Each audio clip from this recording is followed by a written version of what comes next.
Il est 20 h à Abidjan. Bonsoir à tous. Voici les titres de l'actualité de ce jeudi 1er mars. À la une ce soir, ce léger réaménagement ministériel. Souleymane Diarra-Souba, ministre du Commerce, nommé ministre de l'Industrie et des Mines par intérim.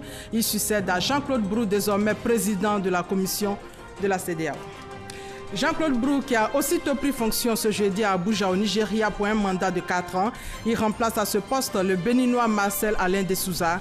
Cérémonie de passation de charge ce matin au siège de l'institution à Abuja dans ce 20 h.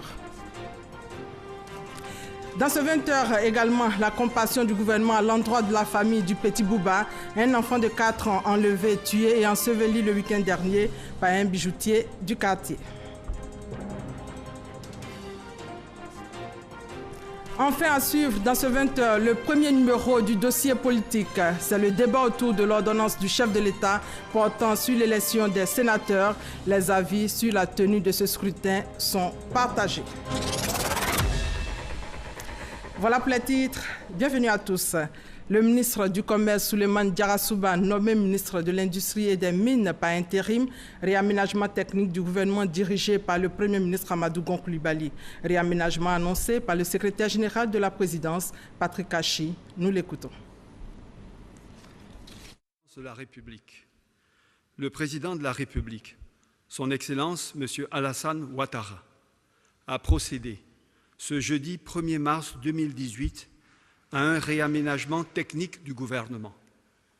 Ainsi, sur proposition du Premier ministre, chef du gouvernement, M. Souleymane Diarra-Souba, ministre du Commerce, de l'Artisanat et de la Promotion des PME, est nommé ministre de l'Industrie et des Mines par intérim, fait à Abidjan le 1er mars 2018. Vous venez donc de l'entendre, Souleymane Diarra-Souba succède ainsi à Jean-Claude Brou. Jean-Claude Brou qui a pris officiellement fonction à la tête de la commission de la CEDEAO pour un mandat de 4 ans ce jeudi 1er mars. Il remplace à ce poste le béninois Marcel Alain de Souza. Cérémonie de passation de charge ce matin au siège de l'institution à Abuja au Nigeria avec Mahama Traoré. Une fois de plus, le destin professionnel de Jean-Claude Brou le conduit sur la scène internationale. Cette fois, c'est la CEDEAO, Communauté économique des États de l'Afrique de l'Ouest, qui l'accueille en qualité de président de la commission. Désigné le 16 décembre dernier par la conférence des chefs d'État et de gouvernement, Jean-Claude Brou a succédé ce jeudi 1er mars au béninois Marcel Alain de Souza. Un président sortant qui repart confiant au regard du profil de son successeur. Jean-Claude Brou, désormais ex-ministre ivoirien de l'Industrie et des Mines, est un ancien du Fonds monétaire international, de la Banque mondiale et de la Banque centrale des États de l'Afrique de l'Ouest.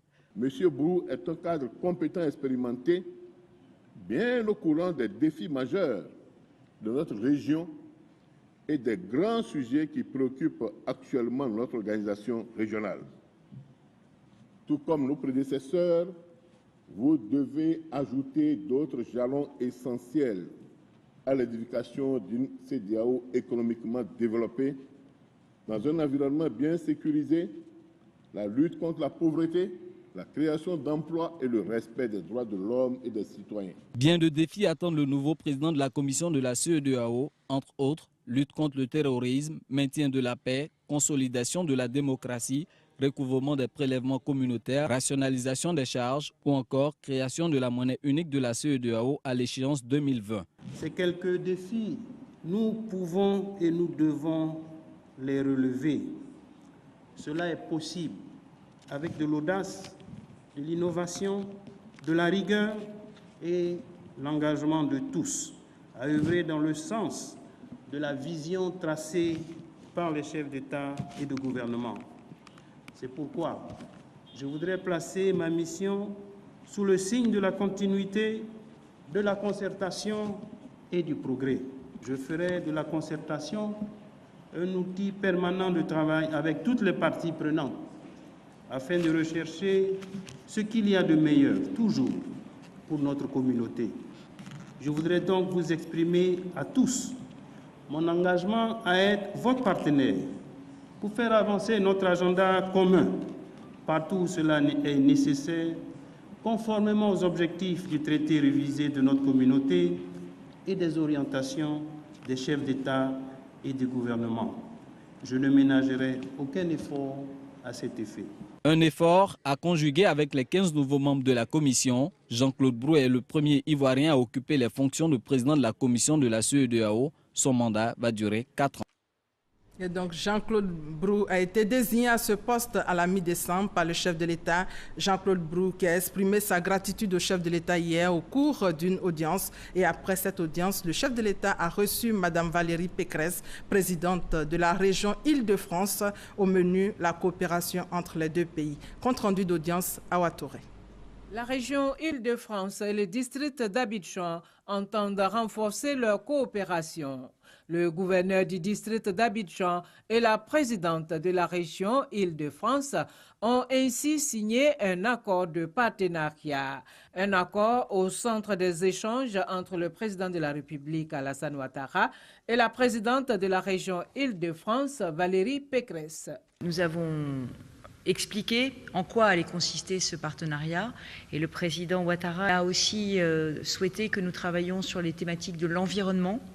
Et donc, nous allons travailler effectivement sur la ville durable avec des transports plus écologiques, avec le recyclage des déchets. Pour le président de la République, il est très important que nous échangions ensemble sur nos savoir-faire, les savoir-faire de l'Île-de-France en matière environnementale et celle de la Côte d'Ivoire.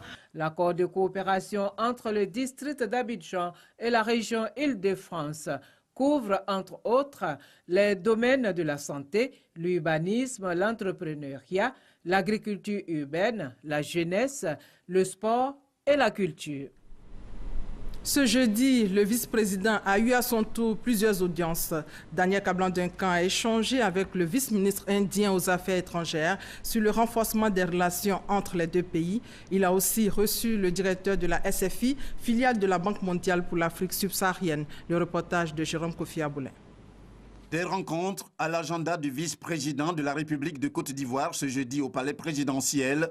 Au menu de l'une de ces rencontres, la coopération entre la Côte d'Ivoire et le groupe de la Banque mondiale, notamment au niveau du secteur de l'énergie et de la filière cacao. C'est du moins ce que l'on peut retenir de l'entretien entre le vice-président ivoirien et le directeur de la SFI, filiale de la Banque mondiale pour l'Afrique subsaharienne. Nous avons parlé des programmes que nous avons ensemble sur l'amélioration de l'environnement des affaires, sur les infrastructures, notamment le secteur de l'énergie dans lequel nous avons été très présents. Nous avons aussi parlé de l'emploi en mettant l'accent sur le soutien à la petite et moyenne entreprise qui prend plusieurs formes.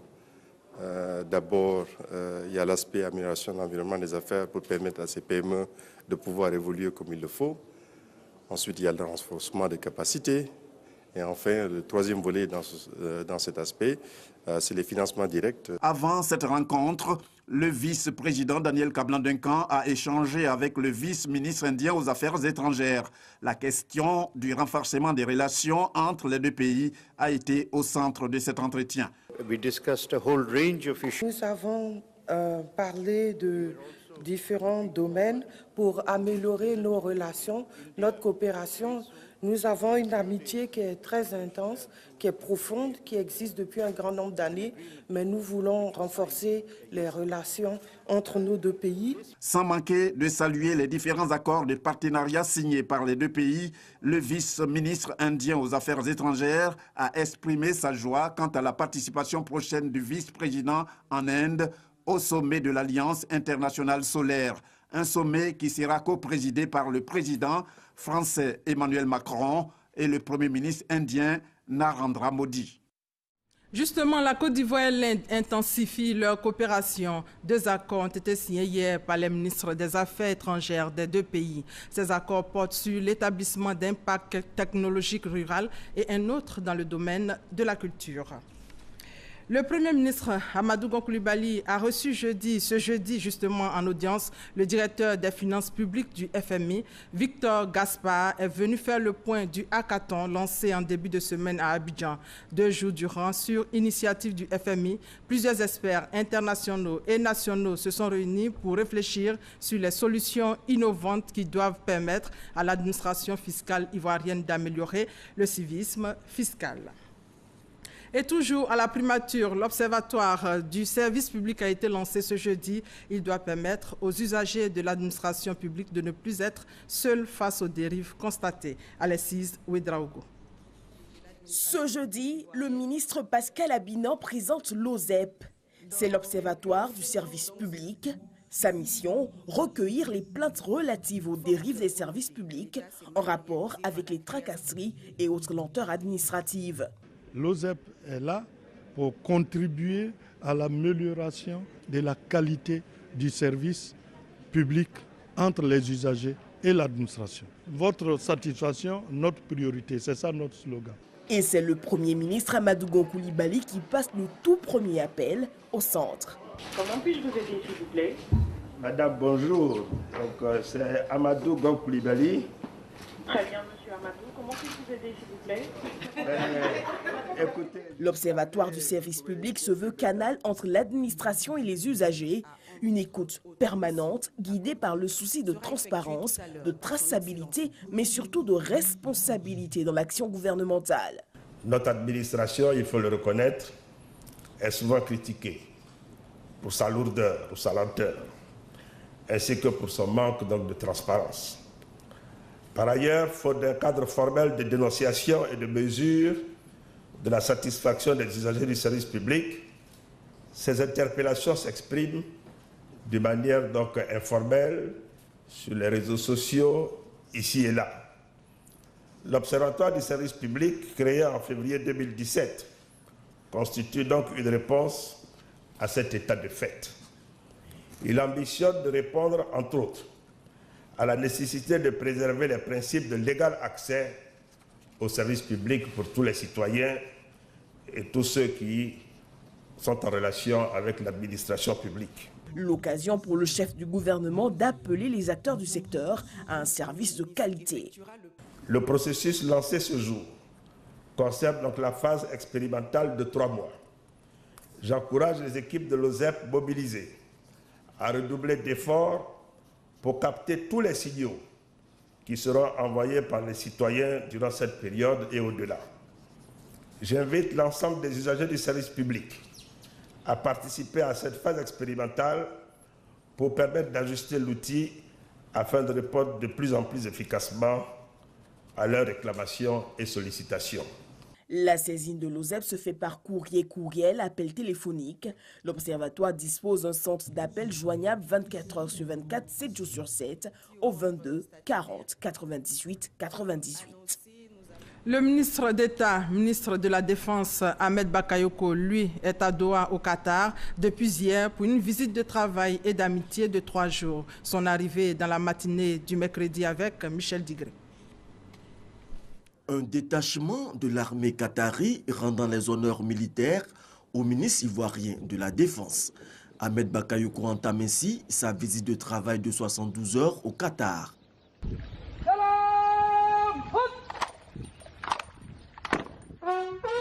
S'ensuit une audience que lui accorde son homologue, Dr Khalid bin Mohamed.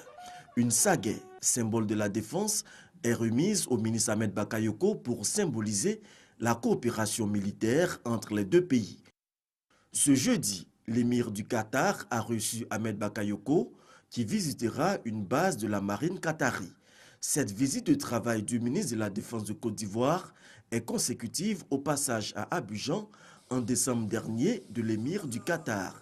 Cheikh Tamim Ben Hama avait été reçu par les plus hautes autorités ivoiriennes, dont le président de la République. Et comme annoncé dans les titres, ici, le gouvernement ivoirien exprime sa compassion à la famille du petit Bouba, un enfant de 4 ans enlevé, torturé, tué et enseveli le week-end dernier par son meurtrier. C'est un bijoutier exerçant dans le même quartier de Williamsville que sa victime. Aujourd'hui, le gouvernement a apporté donc son soutien à la famille. Le reportage de Mamadou Kwasi. Difficile et douloureuse séparation. Le petit Traoré Aboubakar, dit Bouba, enlevé puis assassiné et porté en terre sous le regard impuissant de son père.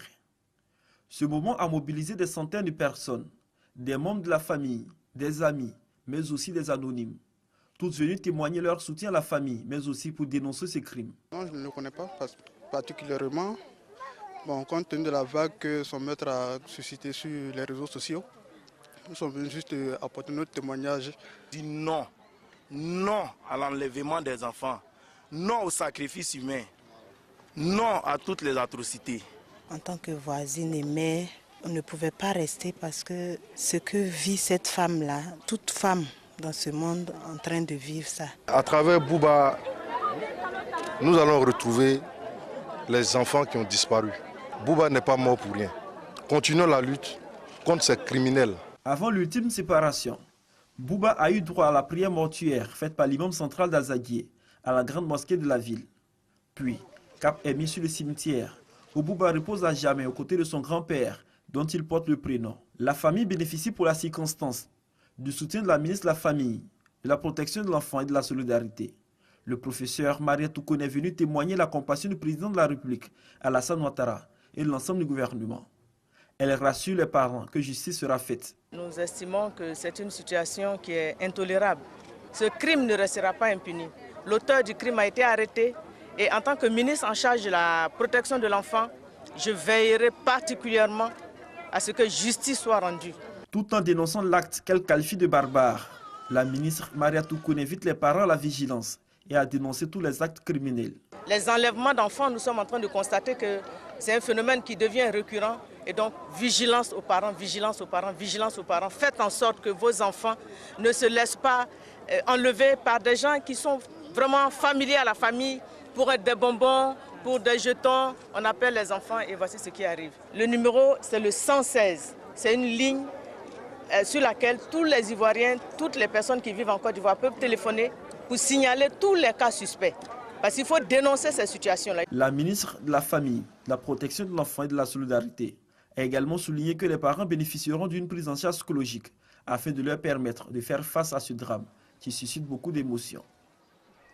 Voilà, le 116 pour signaler les cas d'enlèvement d'enfants. On ouvre le chapitre politique par la conférence sur l'organisation pratique des sénatoriales. La commission électorale indépendante, la CEI, a organisé un point de presse ce jeudi portant sur les activités que la dite commission mène ou aura à mener dans le cadre des élections sénatoriales qui se tiendront le 24 mars prochain. La campagne pour ces élections va démarrer le 19 mars à minuit pour s'achever le 22 mars à la même heure, nous dit Herman Guivet. Supervision de la campagne électorale, formation des agents électoraux, établissement de la liste électorale pour les élections sénatoriales, des sujets abordés par Maître Victoire Allais, porte-parole de la commission électorale ivoirienne. L'électeur pourra accomplir son droit de vote, muni de sa carte d'identité ou de sa carte professionnelle liée au mandat identifié. Aucune candidature n'est pour l'heure enregistrée à la commission électorale indépendante. La porte-parole de la commission électorale indépendante rassure, ce fait relève de certaines vieilles habitudes adoptées par les candidats. Ça, ce n'est pas nouveau, ce n'est pas étonnant. Les Ivoiriens attendent toujours le dernier jour. Donc, il faut s'attendre à recevoir pratiquement tous les candidats au même moment, vers la fin du délai, vers l'expiration du délai. Après le 9 mars 2018, la commission électorale indépendante ne recevra plus de candidatures. Les box que nous avons installées justement pour recevoir les dossiers de candidatures servent uniquement à recevoir les candidatures. Il y a des commissions d'analyse qui sont mises en place. Ce sont ces commissions qui analyseront les candidatures et qui publieront, le moment venu, la liste des candidats retenus. Il ne sera pas possible pour certains candidats, une fois élus, de cumuler des postes. Certaines mesures d'incompatibilité existent. Le mandat de sénateur est incompatible avec la qualité de membre de conseil constitutionnel et des juridictions suprêmes, de membre du conseil économique, social, culturel et environnemental, de membre du cabinet ministériel, de membre de commission électorale indépendante et de députés. Mais il y en a d'autres. Le collège électoral est composé des députés, des conseillers de districts autonomes élus, des conseillers régionaux et des conseillers municipaux. C'est ceux-là qui voteront le 24 mars 2018. Pourront voter les députés qui siègent à l'Assemblée nationale. Innovation pour ce scrutin, les stylos à encre indélébile. Environ 7000 électeurs sont concernés par ce scrutin. Une liste électorale qui connaît en ce moment même une actualisation de son contenu. Et c'est le mercredi 14 février dernier que le gouvernement a adopté une ordonnance portant sur l'élection des sénateurs. Cette ordonnance et les décrets relatifs au scrutin pris en Conseil des ministres divisent la classe politique.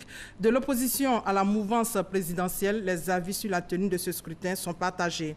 Qu'est-ce qui divise les partis de l'opposition et le gouvernement? Que reprochent-ils à cette ordonnance? Quelle est la position de la mouvance présidentielle? Les réponses à toutes ces interrogations dans ce premier numéro du dossier politique de ce soir, signé Michel Digré.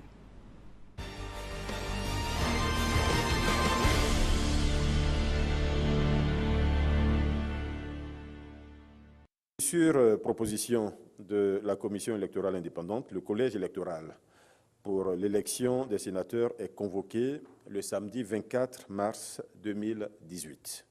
C'est une annonce qui constitue une étape importante dans la mise en place de la deuxième chambre du Parlement ivoirien.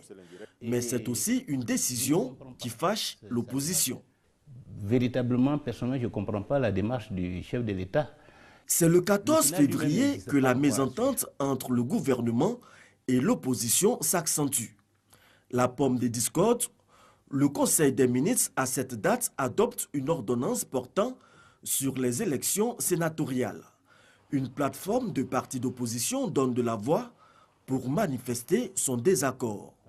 Une loi organique fixe le nombre des membres de chaque chambre, les conditions d'éligibilité et de nomination, le régime des inéligibilités et incompatibilités, les modalités de scrutin ainsi que les conditions dans lesquelles il y a lieu d'organiser de nouvelles élections ou de procéder à de nouvelles nominations en cas de vacances de sièges de députés ou de sénateurs. C'est donc au législateur à qui il revient d'organiser le Sénat par l'effet d'une loi organique. Pourquoi passer outre l'Assemblée nationale alors qu'elle est bien en place?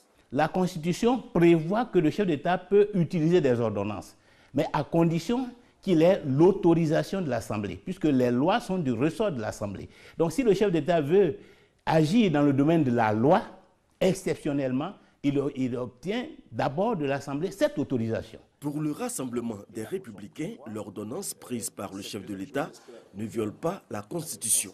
La Constitution permet au chef de l'État de prendre des ordonnances. Et sur cette question, le président a estimé qu'il était utile pour lui donc de prendre des ordonnances. Et je pense que le débat n'est même plus au niveau donc des procédures.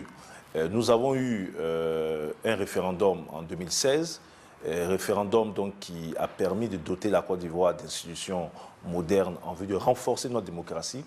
Et le Sénat fait partie de ces institutions.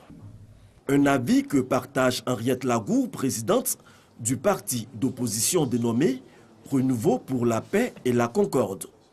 Si le président a des marges de manœuvre de par la Constitution à prendre des ordonnances, c'est vrai qu'il ne faut pas les prendre à n'importe quel moment, mais si ça permet qu'on aille à des élections et que ça ne devrait pas troubler l'ordre de ce cycle d'élections, moi, à mon avis, c'est vrai qu'on est opposant, mais c'est ça le régime présidentiel. L'autre grief de l'opposition sur l'organisation de ce scrutin porte sur la légitimité de la Commission électorale indépendante. La Commission électorale indépendante, qui par ailleurs doit organiser ces élections, a été déclarée caduque par un arrêt de la Cour africaine des droits de l'homme et des peuples, qui a fait injonction au gouvernement ivoirien de réparer cette incongruité-là dans un délai de 1 an. Pour le porte-parole du RDR, la Commission électorale indépendante est conforme aux tests en vigueur. Ce que nous disons, c'est que la Commission électorale qui est là, son mandat est de 6 ans. Elle a son mandat qui finit en avril 2020. Elle est le fruit d'un consensus entre les différents partis politiques. Elle a organisé des élections entre-temps. La présidentielle de 2015, le référendum de 2016, les élections législatives de 2016, et tout cela s'est fait de façon collégiale avec les représentants de l'opposition. En aucun moment, l'opposition n'a contesté le travail fait par la Commission électorale indépendante. D'ailleurs, elle a tellement bien travaillé qu'à l'issue de la présidentielle de 2015, la quasi-totalité des opposants qui s'étaient présentés à cette élection ont félicité le vainqueur de ces élections, c'est-à-dire le président Alassane Ouattara, et ont salué donc le caractère démocratique et transparent de ce scrutin.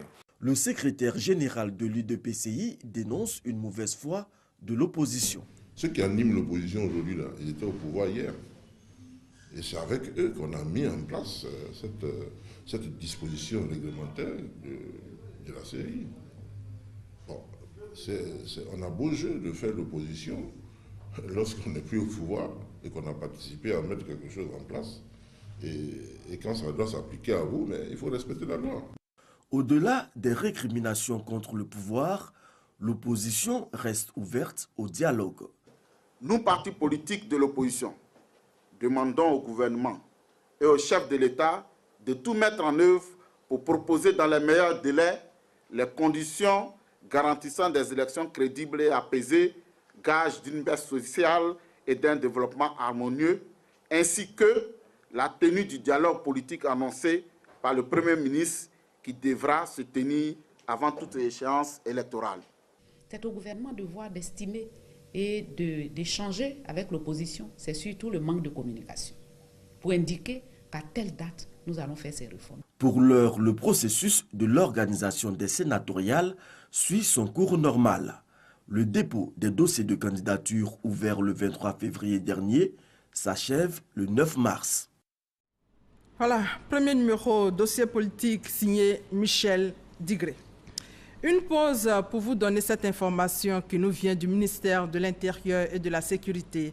La Direction générale de l'Office national d'identification porte à la connaissance des ressortissants des pays hors CEDEAO qu'en vue de désengorger son centre principal d'enrôlement pour la carte de résident, elle ouvre exceptionnellement sur une période de 3 mois, les samedis et dimanches de 8h à 12h, le dit centre à compter du samedi 3 mars 2018. Pendant cette période, des centres annexes sont ouverts dans les lieux suivants. La Direction générale de l'Office national d'identification derrière la Banque de l'Habitat de Côte d'Ivoire au Plateau, la mairie de Makori. Par ailleurs, la Direction générale offre la possibilité à tout demandeur d'effectuer le paiement de la taxe relative à la délivrance de la carte de résident sur le compte. Nous allons y aller doucement pour vous permettre de noter ce numéro de compte CI 650 01 001 010 020 820 330 12, domicilié à la Banque du Trésor, et de se munir du reçu de versement au moment du dépôt de son dossier. C'est un communiqué du ministère de l'Intérieur et de la Sécurité. Le rôle de la BCEAO dans le financement du secteur privé, sujet au cœur de la tribune du patronat, invité le gouverneur de la Banque centrale des États de l'Afrique de l'Ouest, Temoko Kone. On fait le point avec Cheikh Kone. Le secteur privé ivoirien est l'un des plus dynamiques de la sous-région. En 2017, il a contribué pour 77,9% à la richesse nationale, 70% à l'investissement et plus de 75% à des crédits bancaires. Des performances remarquables, mais plombées par des contraintes liées aux difficultés d'accès au financement. Cette rencontre d'échange a permis au gouverneur Temoko Kone de faire le point des réformes entreprises par la BCEAO pour le développement du secteur privé. De 1973 à la création de la Banque ouest-africaine de développement, qui est l'institution commune de financement et de développement des économies de l'Union et qui apporte des crédits tant au secteur public qu'au secteur privé. L'Institut des missions a également contribué à la création en 1996 du marché financier régional. Au nom des initiatives annoncées, le gouverneur de la BCEAO a fait cas de la mise en place d'un dispositif de soutien dédié spécifiquement au financement des PME. Lorsque le dispositif sera en place, il permettra d'apporter des innovations. Et la première de ces innovations, c'est le partage du risque. Revenant sur l'actualité relative à la création d'une monnaie unique de la CEDEAO d'ici à 2020, Temoko Kone a donné des garanties sur la contribution que cette monnaie pourrait apporter dans le développement du secteur privé. Il s'agit entre autres de la facilitation des échanges commerciaux ainsi que la fluidité des transactions entre les pays membres. Pour le patronat, ces échanges à bâton rompu ont permis de lever de nombreux équivoques. Nous avons eu un éclairage de monsieur le gouverneur sur l'évolution économique de notre zone, de notre région économique, et ce qui est également très important pour les chefs d'entreprise. Comme lors de la première édition, cette seconde édition a réuni plusieurs personnalités au nombre desquelles des ministres, des hommes d'affaires. La troisième édition de ce cadre d'échange est prévue se tenir dans le deuxième semestre de l'année 2018. À l'étranger, au Mali, 4 casques bleus tués dans une attaque à l'engin explosif. 4 autres ont été grièvement blessés hier dans le centre du pays. L'information a été donnée par la force de l'ONU au Mali, la MINUSMA. Attaque également en Centrafrique. 6 travailleurs humanitaires, dont un du Fonds des Nations Unies pour l'enfance, ont été tués dimanche dans le nord-ouest du pays. Et voilà, c'est la fin de ce 20h. Merci à toute la rédaction qui m'a aidé à préparer ce journal. Excellente soirée à tous.